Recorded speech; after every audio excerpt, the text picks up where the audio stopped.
नमस्ते, सदा वत्सले मातृभूमि। स्वागत है आप सबका दोस्तों Suraj Shahdeo English and GS centre में। दोस्तों आज सब हम इस वीडियो के माध्यम से जानने की कोशिश करेंगे भारत की भूगोल के बारे में या भारत की भौगोलिक स्थिति के बारे में। उसे जानने से पहले हम लोग ये जानने की कोशिश करेंगे कि भारत की सीमा किन किन देशों से लगती है, भारत की स्थल सीमा और जल सीमा किन किन देशों से है और कितना है। दोस्तों भारत के कॉम्पिटिटिव एग्ज़ाम में चाहे वो रेलवे हो, एसएससी हो, एनटीपीसी हो, कोई भी एग्ज़ाम हो, ऐसा कोई एग्ज़ाम नहीं है जिसमें इस चैप्टर से कोई सवाल आपको ना पूछे। ऐसा कोई साल नहीं जाता है, इस चैप्टर से कोई ना कोई सवाल अवश्य पूछता है। और आज हम इस वीडियो के माध्यम से इसी चैप्टर से कुछ सवाल को देखने की कोशिश करेंगे।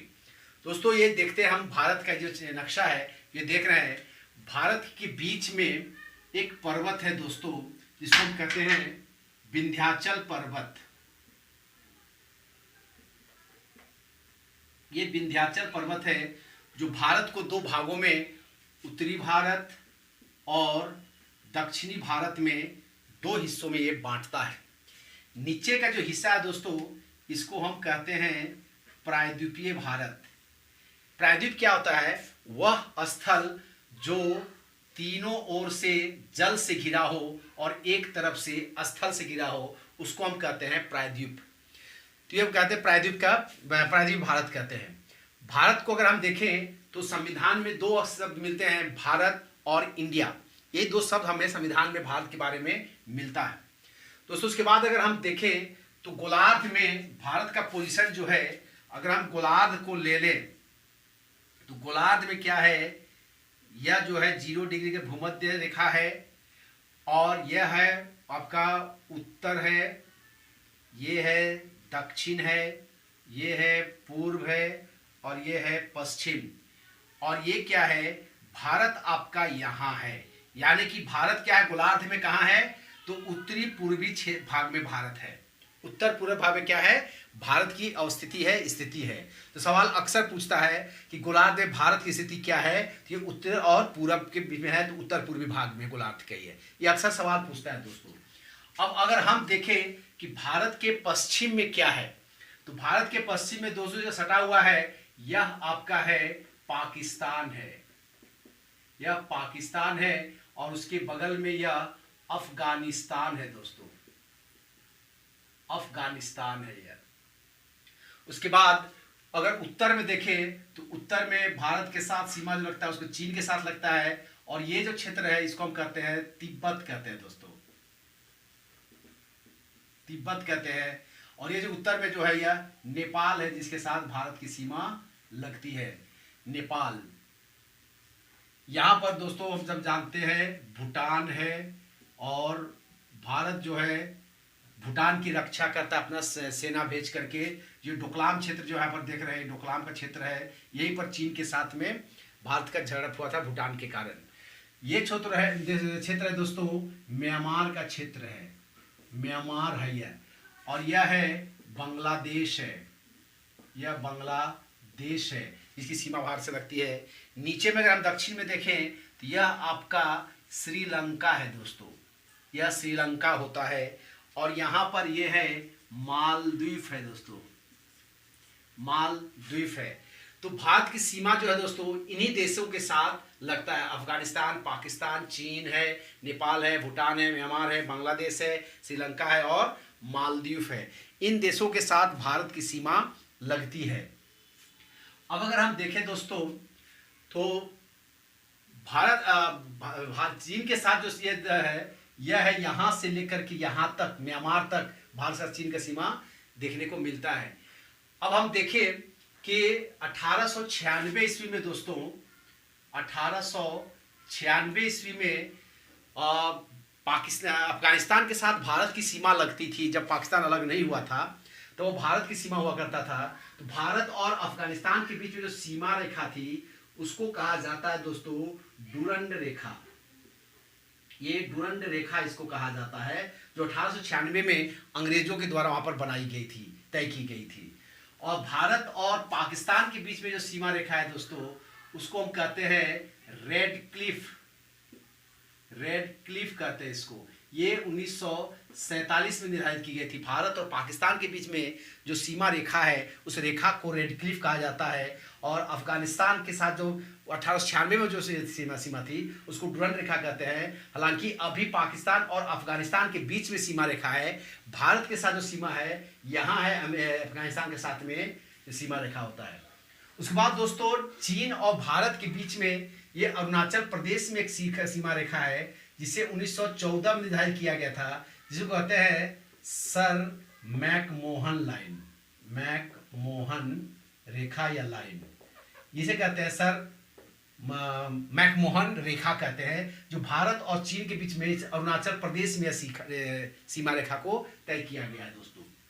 उसके बाद दोस्तों हम यहाँ देखते हैं भारत और श्रीलंका के बीच में जो जल सीमा है इसको हम लोग कहते हैं पाक जल संधि, पाक जल संधि, इसे पाक जल संधि कहते हैं, जो मलार की खाड़ी पर ये है।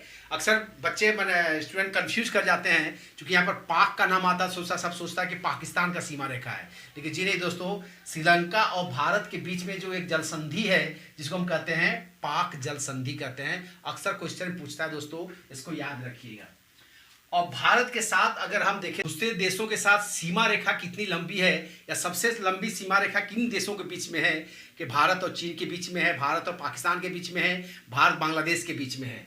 तो दोस्तों ये जानकर ताज्जुब होगा कि भारत और बांग्लादेश के बीच में सबसे लंबी सीमा हम लोग शेयर करते हैं वो है 4096 किलोमीटर है। ये सबसे लंबी है। लोग सोचते हैं कि पाकिस्तान के साथ है, जी नहीं, सबसे जो लंबी सीमा रेखा है भारत और बांग्लादेश के बीच में है, जो 4096 किलोमीटर का है। और भारत और पाकिस्तान के बीच में जो सीमा रेखा है दोस्तों वो है 2900 किलोमीटर का है। भारत और पाकिस्तान जो अपनी सीमा शेयर करते हैं वो है 2900 किलोमीटर।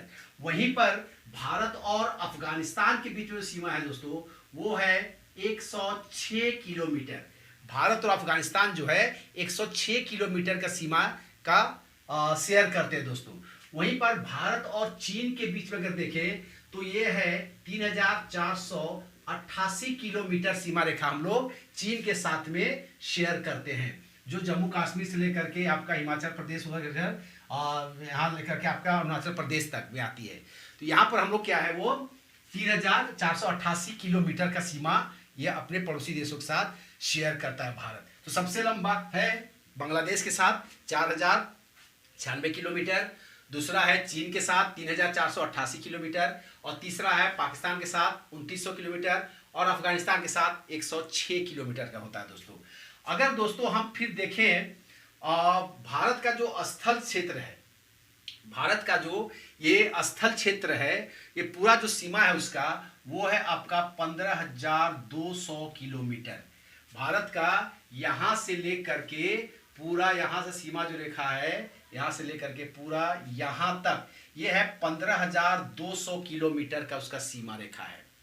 उसके बाद अगर हम देखें जल भाग, यानी कि यहाँ से लेकर के बंगाल की खाड़ी तक या बांग्लादेश तक, ये होता है दोस्तों 6100 किलोमीटर। अगर हम जलीय सीमा देखें तो 6100 किलोमीटर, और स्थल सीमा देखेंगे, स्थलीय सीमा देखेंगे तो वह है 15,200 किलोमीटर। वहीं पर दोस्तों क्या है कि भारत का कुछ स्थलीय भाग क्या है, ये अंडमान निकोबार द्वीप समूह है। तो यहीं पर आपका क्या है द्वीप समूह, भारत का जो द्वीप समूह है वहां पर है, और इनके साथ सभी सीमाओं को अगर हम मिला करके देखते हैं ये हो जाता है 7516.5 किलोमीटर। टोटल जो जलीय सीमा है भारत का वो होता है 7516.5 किलोमीटर का ये बनता है दोस्तों।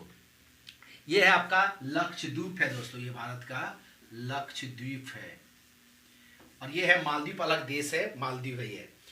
उसके बाद दोस्तों अगर हम देखते हैं तो भारत में जो टोटल द्वीप है वो द्वीप है क्या है, इसको हम कहते हैं बंगाल की खाड़ी कहते हैं दोस्तों, इसको कहते हैं बंगाल की खाड़ी, और इसको कहते हैं अरब सागर कहते हैं। इसको हम मिटा देते हैं, इसकी कोई ज़रूरत नहीं है अब, इसको हम मिटा देते हैं।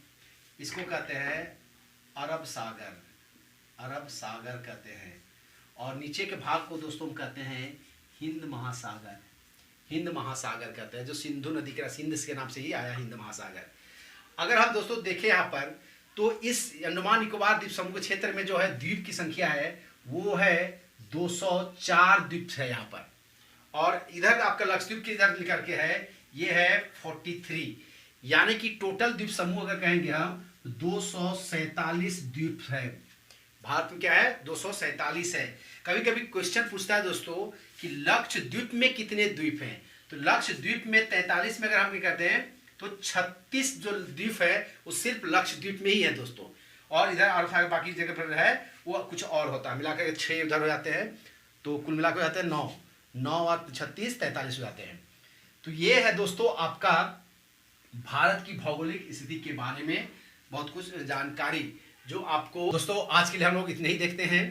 आज हम देखा कि भारत की भौगोलिक स्थिति के बारे में, भारत के सीमा किन किन देशों से लगता है और कितनी सीमाएं लगती है, कितने किलोमीटर का है, इन सब क्षेत्रों के बारे में आज हमने देखा है। इसके बाद अगले वीडियो में हम लोग भारत के आंतरिक भागों के बारे में देखेंगे, भारत की लंबाई उत्तर से दक्षिण, पूर्व से पश्चिम कितनी है, और इसके बारे में फिर विस्तृत जानकारी लेंगे। तब तक दोस्तों एक रिक्वेस्ट करूंगा, अगर वीडियो आपको अच्छा लगा हो, आपको लगता है कि यहाँ कुछ जानकारी आपको दे पाया हूँ, इस वीडियो को अपने दोस्तों के साथ शेयर करें, सब्सक्राइब करें और लाइक करें। तब तक के लिए नमस्कार, जय हिंद।